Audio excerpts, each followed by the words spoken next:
Now let's look at computing efficiency of sample information.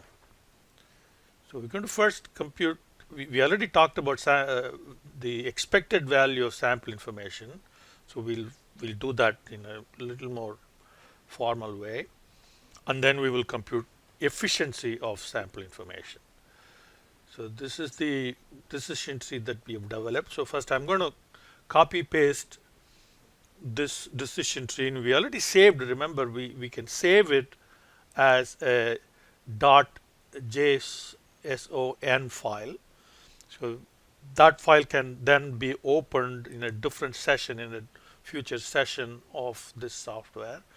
But if you want to just copy paste the tree as an image file, then you can save it as a PNG file. So I'm going to save it here in some folder, DT example image. Okay. All right. So now we can bring that here into Excel, and there may be better ways for doing this, but this is what I did, which is, go to Windows, Accessories, and in Accessories there is a tool called Paint. Now this tool will let you open the PNG file.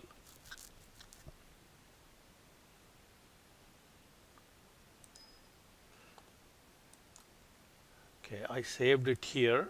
Okay, there it is. So open it, and let's zoom out so we can see the whole thing. And we want to save just that part, copy paste it. So use the select tool, and I'm going to select just that part. Okay, then right click and copy. So now I can bring it here and do Control V, and that will paste it, and actually it's pasting a huge big image, so I'm going to resize it. So let's see the whole thing first. All right. Okay, so now let's really resize it like that. See, that's the whole spreadsheet, so something like that will be okay for us to see. So now we are back to 100%. So I was in 140% for the purpose of this video. So let me put it back to 140%. And now we have the decision tree right here. So let me move it.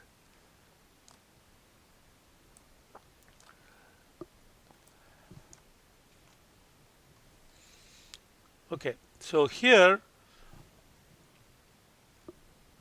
our expected value with survey. Okay, so here remember, this is the expected value for the survey branch, and this is for the one that we did not do a survey. And the expected value if you did the survey is $59,200. Okay, of course the survey is going to cost you $10,000, but that's okay. So we need to look at pre-cost, before the cost. So 59,200. So that is the 59,200. That is the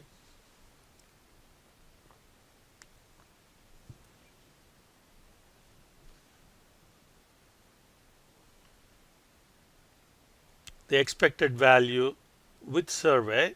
Now expected value without survey is 40,000. Okay, and therefore expected value of sample information is the difference. So this is what we already discussed this. Now for computing efficiency, we need to compare expected value of sample information with expected value of perfect information.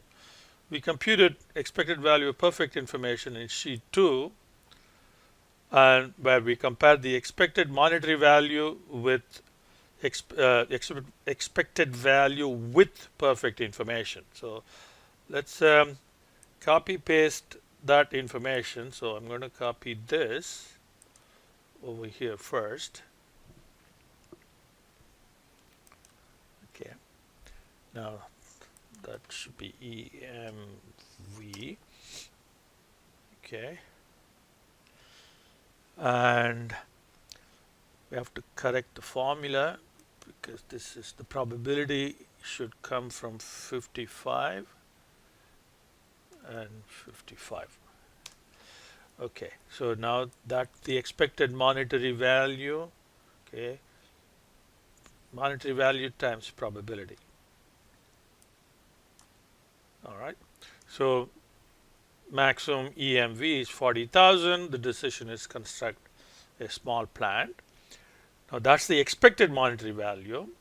Now we have to compare that against expected value with perfect information. So let's copy paste that, and okay, so now let's make sure that we have everything correctly set up here. So that's the maximum for each state of nature, and then you multiply the probability with the maximum. Then the difference between, so the expected monetary value or expected value with perfect information is that minus that.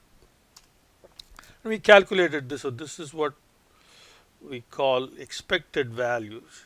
This is not EM, it's EV. EV of PI. Okay. Now, if we have perfect information, that will be worth, so that will be worth 60,000. The sample information worth is 19,200. So the efficiency of sample information is 19,200 divided by 60,000, and you express that as a percentage, so that's 32%. Okay, so we have to first compute the expected value of perfect information, set up your decision tree, figure out what the expected value of sample information is, and then the ratio is the efficiency.